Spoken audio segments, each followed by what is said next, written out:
Vamos a hacer una lectura de capítulo 2 de Ageo, versículos 10 al 19. Es la parte de la profecía que nos toca considerar hoy y, como recordáis, tal vez algunos por lo menos, estamos viendo los 4 mensajes que Dios envía a su pueblo por medio del profeta Ageo. En un momento de crisis, un momento de conmoción, de dificultades, de problemas, en donde el pueblo de Dios viene de un tiempo de cautiverio y comienza a actuar, a trabajar en la reconstrucción del templo, comienza a funcionar el culto, etcétera, etcétera. Dios viene para hablar a ese pueblo por medio del profeta. Antes de la lectura, quiero llamar vuestra atención a que, como en todo estudio, en toda reflexión, en toda consideración, el que la lleva adelante procura darle un título para que se guarde en la mente. Y así hice yo a lo largo de estos 2 mensajes anteriores y en el de esta mañana. El de esta mañana será el título Retorno y Bendición. Es el tercero, pero si alguien me dijese hoy, tienes que comenzar, no les daría esos títulos. Porque después de leer varias veces esta profecía de Ageo, me doy cuenta que hay otra forma de enfocarla, que es reflexión personal e individual. De manera que el primer mensaje, Dios viene al pueblo y les dice, deja de mirar tus cosas. En el segundo mensaje, Dios viene a su pueblo y dice, deja de ver las cosas como tú las ves. El tercer mensaje viene al pueblo y le dice, deja de ver el sistema religioso como tú lo ves. Y en el último mensaje, Dios viene al pueblo y le dice, deja de ver el presente y comienza a ver el futuro. Es una forma diferente de reflexionar sobre la profecía, pero todo ello nos conduce necesariamente de una forma o de otra a los 4 mensajes de la profecía de Ageo. Capítulo 2, versículo 10.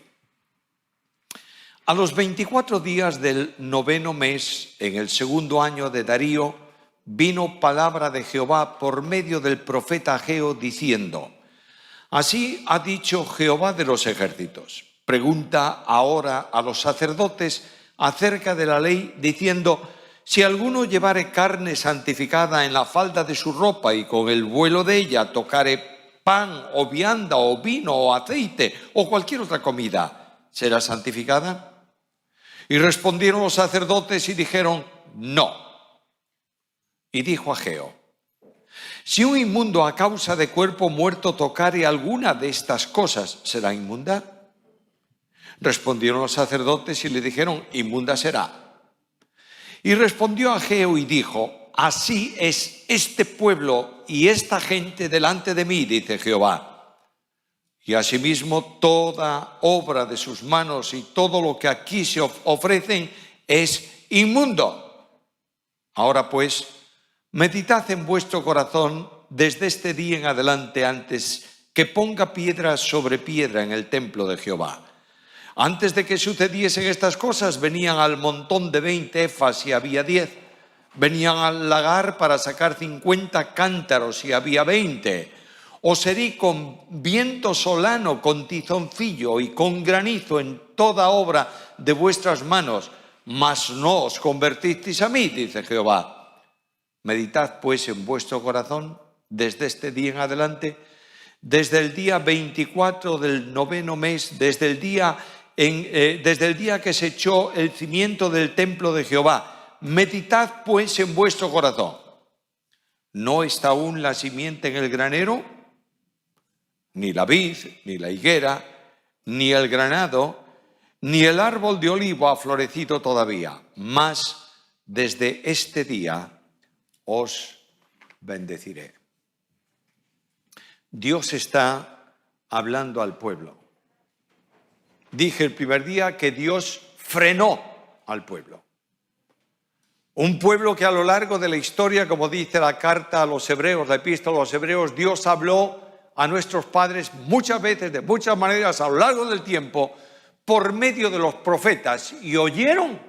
No. Y Dios dijo, ahora silencio. Y los tomó y los envió en cautiverio a Babilonia.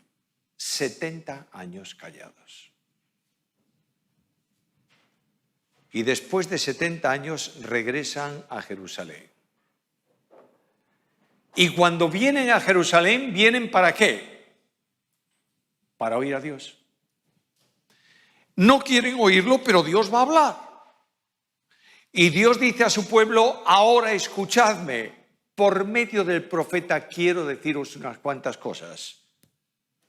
Y le dice al pueblo asuntos que ellos habían dejado a un lado, fracasos espirituales, para marcarles el camino de la restauración, el camino de las bendiciones. En algún sentido, de alguna manera, permitidme esta aplicación un tanto alegórica, Dios nos ha hecho callar durante un tiempo.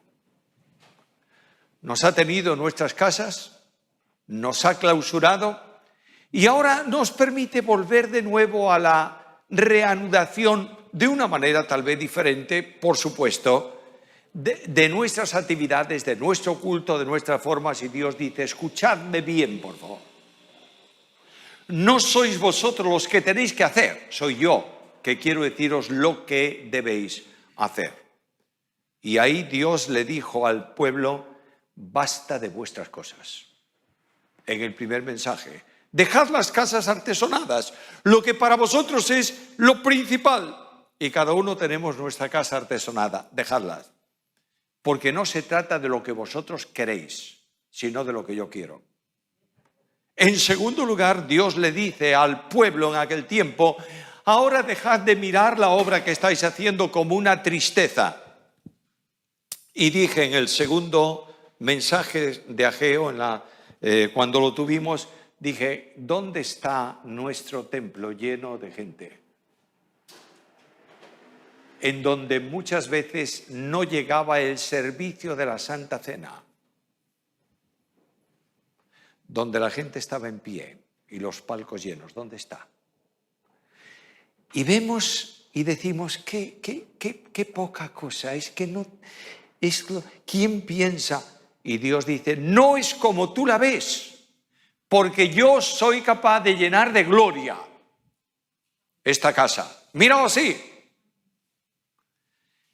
Hoy Dios dice, mirad, pueblo querido, no es el sistema religioso el que yo bendigo. Es mi relación con vosotros y vosotros conmigo, de corazón. Y solo cuando el corazón está en comunión con Dios, lo que se hace en el culto, en la obra, tiene la aprobación de Dios. Y Dios llama a su pueblo a esto. Nos ha congregado en la reunión anterior para esto mismo y en la de ahora también. Dios quiere que le escuchemos y hay tres cosas en este mensaje. Primeramente, el problema. ¿Cuál es el problema que Dios determina aquí? En segundo lugar está la solución. ¿Cómo debemos actuar para eliminar el problema que es común a ellos y a nosotros hoy también? Y por último, ¿cuál es la demanda que Dios hace para nuestra trayectoria en los días venideros? Primeramente, el problema. Es un mensaje fechado. Notad, por favor, versículo 10. A los 24 días del 9º mes. Ahora, vuelves la página de tu Biblia al capítulo anterior, capítulo 2, versículo 1. El mensaje anterior, en el mes séptimo, a los 21 días del mes. Por tanto, hay un mes más o menos de diferencia. El tiempo transcurrido, mejor dicho, son más o menos 2 meses de diferencia. Es decir, muy poco tiempo. Y cuando tú te remontas al primero, notarás que apenas en 3 meses Dios habla a su pueblo en varias ocasiones. Hace poquito tiempo que nosotros hemos reanudado, ¿verdad? Y no quiero decir que se esté reproduciendo esto, no lo tomemos así, no es alegorismo la Biblia, pero indudablemente está llamando nuestra atención. Dios está hablándonos en poco tiempo para que tomemos una determinación personal, para que reaccionemos. Los destinatarios, ¿quiénes son? En los mensajes anteriores notaréis que Dios habló primeramente a los líderes del pueblo, a Josadac, a Josué, y ahí está el líder oficial, el líder político religioso y el líder político social del pueblo y también el líder religioso. Y Dios llama a los líderes primeramente para que, actuando ellos de acuerdo con lo que Dios ha determinado, conduzcan el pueblo en el camino de Dios. Primero llamó al liderazgo y luego después llama al pueblo, a todo el pueblo. En esta ocasión, ¿a quién llama? Pues ni al pueblo ni a los líderes. Está llamando a los sacerdotes. Notad el versículo 11. Así ha dicho Jehová de los ejércitos, pregunta ahora a los sacerdotes acerca de la ley. De manera que envía al profeta para que los sacerdotes respondan a dos preguntas que le va a formular sobre cuestiones trascendentes del día a día del pueblo de Israel. Los sacerdotes estaban puestos en Israel, vienen de la tribu de Leví, de la casa y familia de Aarón, y están puestos ahí, dice el texto, para enseñar la ley. Es decir, el sacerdote conocía la ley y la interpretación de la ley. De modo que cuando un juez tenía un problema que resolver y no tenía muy claro lo que la ley decía, iba al sacerdote y le preguntaba, ¿qué tengo que hacer con esto? Son los que conocen la ley, los que conocen la voluntad de Dios, los que conocen la palabra de Dios. Y dice la Biblia, Deuteronomio capítulo 33 y versículo 10, que ellos, los sacerdotes, enseñarán tus juicios a Jacob y tu ley a Israel. Si quieres otro texto que habla precisamente de la función de enseñanza de los sacerdotes, puedes ir a buscarlo en una profecía muy del entorno de esta, que es la profecía de Malaquías. Y ahí leo en Malaquías capítulo 2, versículo 7, estas palabras. Porque los labios del sacerdote han de guardar la sabiduría y de su boca el pueblo buscará la ley, porque mensajero es de Jehová de los ejércitos. De modo que es muy importante esa labor sacerdotal. Lo que ellos van a responder a la pregunta no es una pregunta, me parece, acaso pudiera ser. Ellos responden de esta manera, Dios dice. Por tanto, la advertencia, la respuesta del sacerdote debiera ser atendida porque corresponde a la voluntad de Dios. Y le formula dos preguntas legales. Primera pregunta, versículo 12. Si alguno llevare carne santificada en la falda de su ropa, es decir, voy a ofrecer un sacrificio y llevo mi carne para el santuario para ofrecer el sacrificio. Este término carne aquí puede ser el mismo animal que lleva o alguna ofrenda de este tipo. La lleva en la falda de su vestido. Y dice, ¿esa carne santifica la falda del vestido? Sí. Está en contacto con lo que transporta la cosa santa, por tanto es santificado. Pero la primera pregunta es, lo que santifica no es todo el entorno general que esa falda puede tocar, solo lo que tiene que ver con la carne que lleva en sí. ¿Me estáis siguiendo?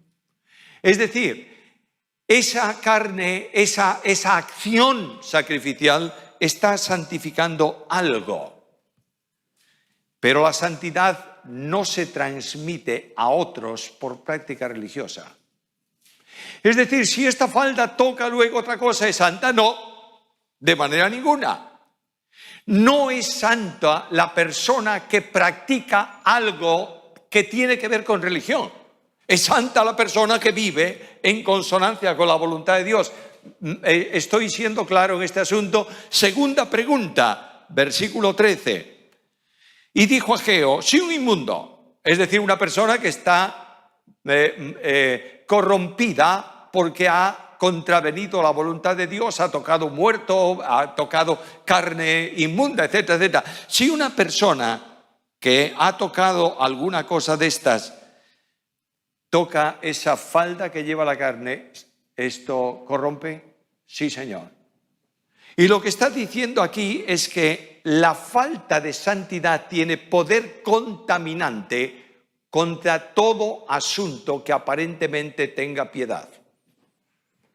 Es decir, la vida religiosa no sirve para nada sin el respaldo de una vida santa. Y cuando una persona practica cuestión religiosa, piedad aparente, en una vida contaminada por el pecado, está corrompiendo todo cuanto hace, y eso no sirve para nada delante de Dios. Es solemne. El profeta viene con problemas del día a día, problemas de la práctica religiosa de aquellas personas. La práctica religiosa, oídme bien esto, por favor, no es evidencia de santidad. Lo repito. El culto en sí no es evidencia de santidad. La santidad es la que nace de un corazón que confiesa su pecado, que vive en comunión con Dios, que acepta lo que Dios determina y que vive en consonancia con lo que es. La vida cristiana, hermanos queridos, no es asunto de práctica religiosa, es asunto de comunión con Cristo. La evangelización no es hablar de Cristo, es vivir a Cristo. La vida cristiana no es asunto de religión, es asunto de convicción personal y de relación honesta con el Señor. Ahora, la práctica religiosa no es santificante en sí. La situación es muy grave, históricamente hablando, porque aquel pueblo estaba ocupándose de aparentemente cosas santas. ¿Estaban construyendo el templo o no? Sí. ¿Eso es bueno? Naturalmente. ¿Es la casa de Dios? Muy bien. ¿Estaban ofreciendo sacrificios? Sí. ¿Culto? Sí. ¿Oraciones? Sí. Pero Dios dice, señores, eso es externo y yo no quiero lo externo, quiero lo interno. Y el gran desafío para el pueblo de Dios hoy es precisamente esto. Escucha la Escritura. Yo voy a utilizar el texto bíblico porque no tengo necesidad de razonar yo cuando razona Dios. Y el razonamiento de Dios es infinitamente más elevado que el mío. Por supuesto, Isaías capítulo 1, versículo 11. Escucha lo que dice Dios. ¿Para qué me sirve, dice Jehová, la multitud de vuestros sacrificios?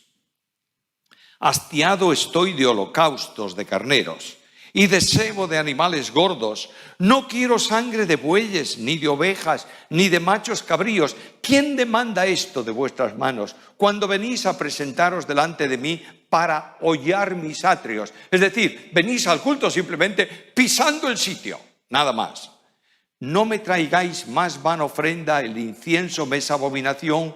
Luna nueva y día de reposo, el convocar asambleas, no lo puedo sufrir. Son iniquidad vuestras fiestas solemnes, vuestras lunas nuevas y vuestras fiestas solemnes, las tiene aborrecidas mi alma, me son gravosas, cansado estoy de soportarlas. Y cuando leo esos versículos, me llama mucho la atención, ¿sabes por qué? Porque yo podría decir, como el pueblo de Israel al Señor, vamos a ver, ¿cómo puedes decir que todo esto estás cansado si lo organizaste tú? Tú lo has determinado. ¿No has organizado tú en tu ley que viniésemos a ofrecer un sacrificio por la mañana y otro por la noche? ¿Sí o no? Sí. ¿No has establecido que se guarden las fiestas solemnes? ¿Sí o no? Sí. Entonces, ¿cómo dices que las tienes aborrecidas? Por una razón. Porque este pueblo se acerca a mí con su boca y con sus labios me honra, pero su corazón está lejos de mí. Y mi mandamiento para ellos es exactamente igual que el mandamiento de cualquier hombre. Por tanto, estoy cansado de ritualismo. Y Dios viene a su pueblo hoy para decirnos, mira, el problema es el mismo problema en toda la historia de la humanidad. el primer gran ejemplo de esto lo tienes en el sacrificio de Caín y de Abel. Caín trae un sacrificio de la cosecha. La idea de que Caín trajo al Señor lo peor que encontró en el campo no es verdad, en absoluto. Estoy seguro que Caín buscó en el campo lo mejor de lo mejor, porque son primicias. También Abel trajo las primicias de sus corderos. Y de pronto Dios no quiere el sacrificio de Caín. ¿Por qué? Bueno, la respuesta inmediata de la ilustración bíblica es que como era una ofrenda vegetal, no valía para Dios. ¿Cómo? Si en la ley hay ofrendas vegetales establecidas por Dios. El problema no está en lo que trae, sino en lo que es Él. De manera que la Biblia dice, y vio Dios a Caín y a su ofrenda. Y vio Dios a Abel y a su ofrenda. Por tanto, como vio lo que había en el interior de Caín, no aceptó su ofrenda. Y como vio lo que había en el interior de Abel, sí aceptó su ofrenda. ¿Entiendes esto? Tú puedes tener el culto más extraordinario, que si es religión, Dios está hastiado de él. ¿Algo más? Vas a los tiempos de Jesús. Dejemos el Antiguo Testamento atrás, porque algunos van a decir, estás refiriéndote a acontecimientos que ya nadie recuerda y eso es para ti. Te regalo todo el Antiguo Testamento en ese sentido. Voy al Nuevo Testamento y voy a los tiempos de Cristo. Y Cristo habla de oración. ¿Es buena la oración, hermanos? ¿Debemos orar más? Por supuesto. Pero cuando la oración es la expresión religiosa externa, no vale para nada. Cuando la religión se establece como un sistema organizado, día tal oración, y todos vienen a la oración. Y vamos a tener 5 meses de oración por la mañana, porque es la norma. La oración es fantástica, debiéramos multiplicar por 20 el uso de la oración. Pero escucha lo que dice Jesús. Habla de los grandes religiosos que practicaban 3 veces al día la oración, no 1, 3. Y dice, oran para ser vistos de las gentes. No vale para nada. Y Cristo habla de la oración pública y de la privada. ¿Es mala la oración pública? No, Señor. Dios nos libre de pensar eso. La oración pública es fantástica. Ojalá tuviésemos reunión de oración todos los días. Ojalá. Pero Cristo habla de oración privada. En el Sermón de la Montaña. Entra en tu casa, en tu cámara, cierra la puerta, que nadie te vea. Y ahí en el silencio de tu habitación, delante de Dios, elevas tu corazón a Dios porque tienes necesidad. Y porque sientes la necesidad de dialogar con Dios, no porque te establecen el diálogo. ¿Me estáis siguiendo? Y dice Cristo, esa es la oración que tu Padre escucha y responde. ¿Los fariseos practicaban el ayuno? ¿Sí o no? Sí, 2 veces por semana. Dios mandaba practicarlo 1 vez al año. Eso es poco. Yo soy mucho más santo 2 por semana. Pero yo quiero que sepan que estoy ayunando. Y como en el tiempo de los fariseos no había listas, ¿sabe lo que hacía el fariseo? Lo dice la Biblia, se untaba la cara de blanco. Y claro, ahí está el hombre que ayuna 2 veces por semana. ¡Hipócrita! Lo haces para ser visto de la gente. Lo que está luchando la Biblia, lo que Dios está llamando la atención a su pueblo es: basta de sistema, basta de formas. Y comencemos por un corazón que siente necesidad de vivir en relación y en comunión con Dios. ¿Lo entiendes? Y alguien me dice: bueno, Samuel, otra vez los tiempos de Cristo, mira que eran difíciles aquellos tiempos. Bueno, ¿no quieres saber de eso? Bien, te llamo la atención a la iglesia. ¿Quieres saber de la iglesia o no? Hombre, sí. ¿Somos iglesia? Sí. Bien, vamos a la iglesia. Abre tu Nuevo Testamento y observa lo que dice Pablo, que todo aquel que tiene todo y grandes dones y conocimiento y mil cosas y tiene mucho ministerio sin amor es puro ruido que molesta a Dios y molesta a la iglesia. ¿Cuánto, creedme, lo digo delante del Señor, cuánto me ha impactado a mí este capítulo y toda la profecía? ¿Cómo he tenido que detenerme cuando estaba reflexionando en esto y decir al Señor: Señor, perdóname? No es cuestión de ser el mejor en la especialidad. Es necesario que la vida sea movida por el motor que impulsa el ministerio, que es el amor.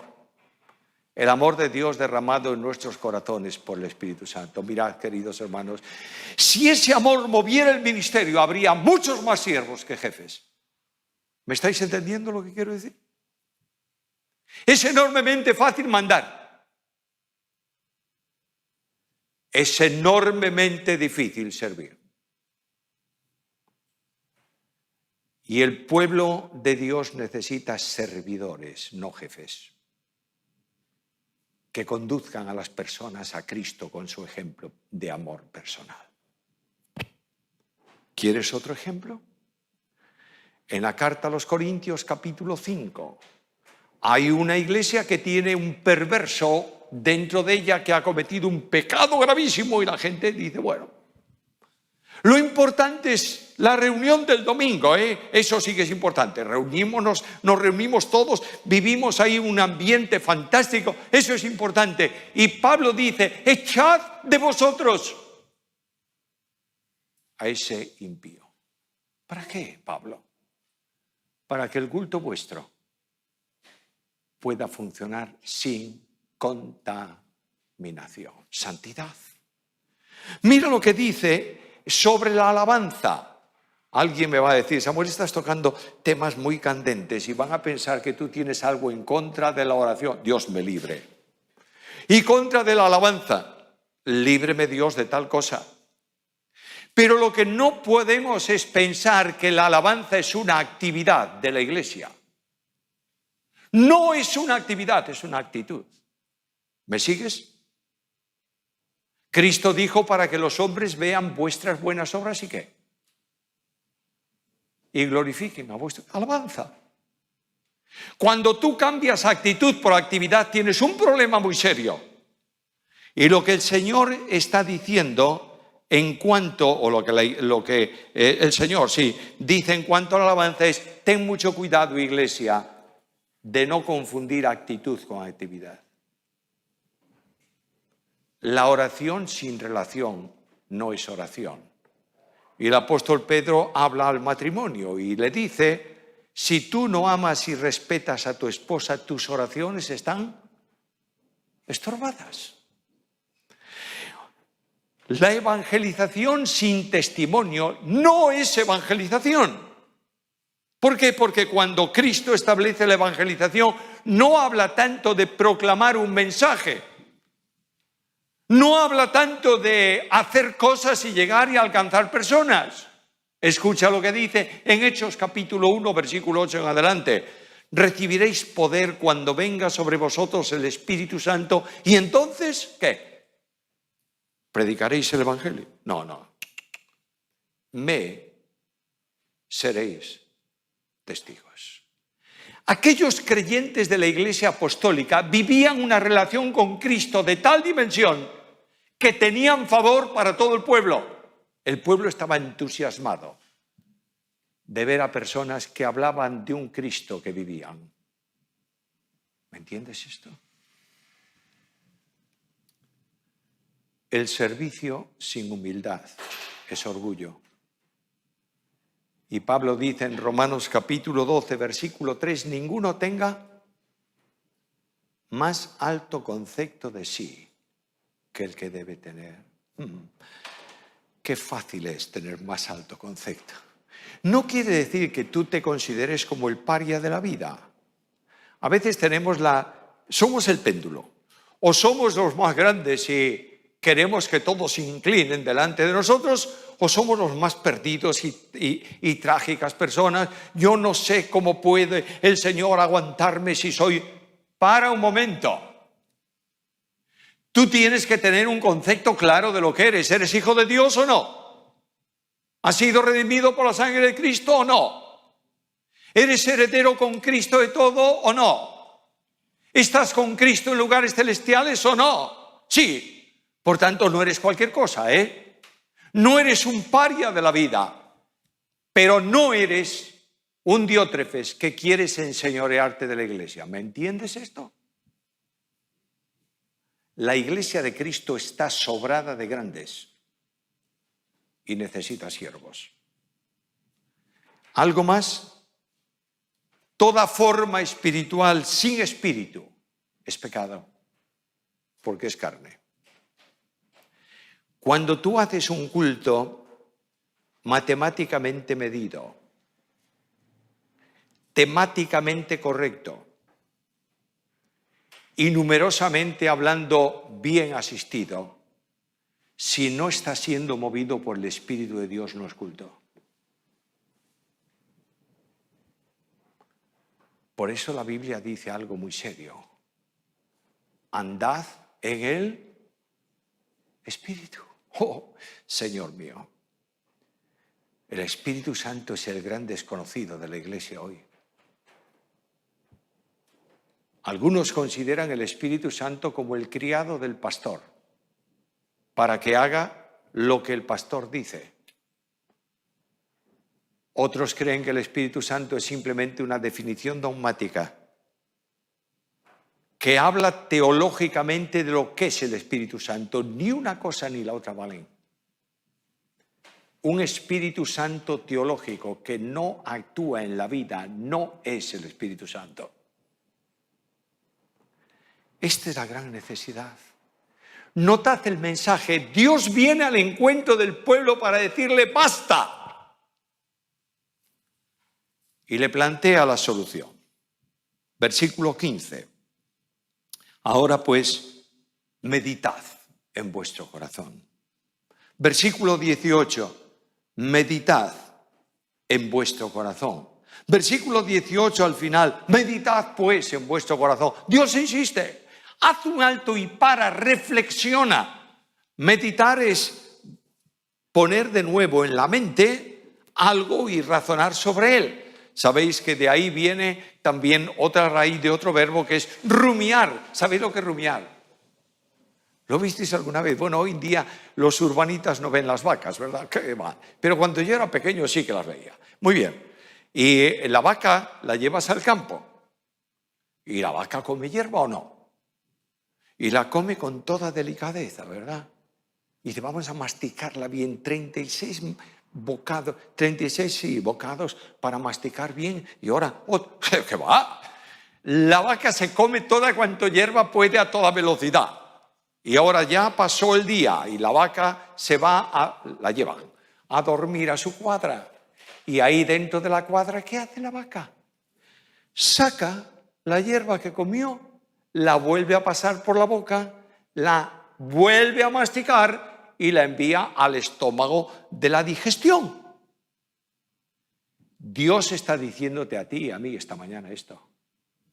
Alto. Deja la inercia de la religión y comienza a meditar, a masticar lo que tiene que ver con la vida cristiana. ¿Y cuál es el camino? Versículo 17, segunda parte. No os convertisteis a mí. Luego, ¿cuál es la solución? Convertirse. Pero yo ya soy convertido de hace mucho tiempo y bautizado. Dios está pidiendo un cambio de orientación, que es lo que significa la conversión. Vuelta.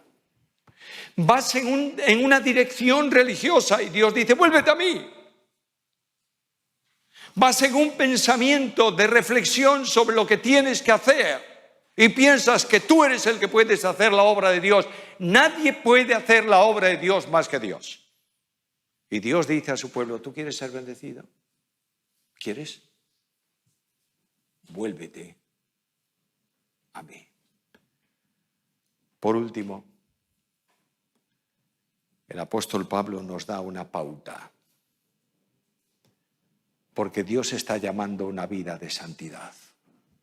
La santidad no es la forma o la expresión de la vida cristiana. La santidad es la única manera de vivir la vida cristiana.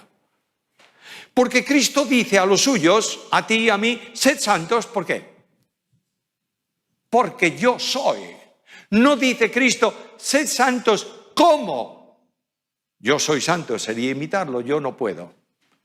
Sed santos, porque yo que vivo en vosotros soy santo y os comunico mi santidad de vida. Baja el grupo de alabanza para terminar mientras yo concluyo esto y el apóstol me da una pauta para saber qué es lo que Dios quiere de mí. Seáis irreprensibles, sencillos, hijos de Dios, sin mancha, en medio de una generación maligna y perversa, en medio de la cual resplandecéis como luminares en el mundo, irreprensibles, que podamos venir delante de Dios y le digamos al Señor, tú sabes, Señor, que tengo problemas porque soy un hombre, pero quiero vivir para tu gloria.